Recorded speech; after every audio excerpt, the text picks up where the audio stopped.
Os orzamentos xerais do Estado para 2022 reparten en Arousa e Ullaumia 9 millóns de euros. O concello máis beneficiado, segundo a proposta orzamentaria, é o de Cambados. Para ali van parar máis de 3 millóns de euros para o novo cuartel da Garda Civil. Vemos que se manteñen os compromisos, de feito en conversacións recientes cos responsables da empresa pública que executará a obra do cuartel, nos dicían que está próxima a licitación. Por lo tanto, contamos que se execute e os presupostos veñen a corroboralo, que se execute no ano 22, non?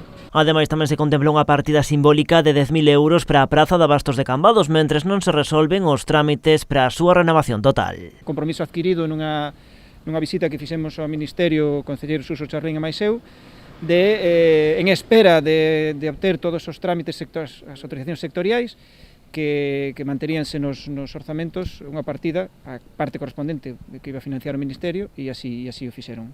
Outras partidas destacadas dentro das contas son para a nova edar de Paxariñas entre Pollo Sanxenxo cun orzamento de 2,9 millóns, 1,2 millóns para a comisaría de Ribeira, que xa encara a súa recta final, e 50.000 euros para a variante Valga-Cesures. A isto hai que sumar as partidas específicas para a Autoridade Portuaria de Vilagarcía. Con todo, o investimento real final na nosa contorna podería verse incrementado a través dos Next Generation, os fondos europeos os que recorreron varios concellos para impulsar proxectos.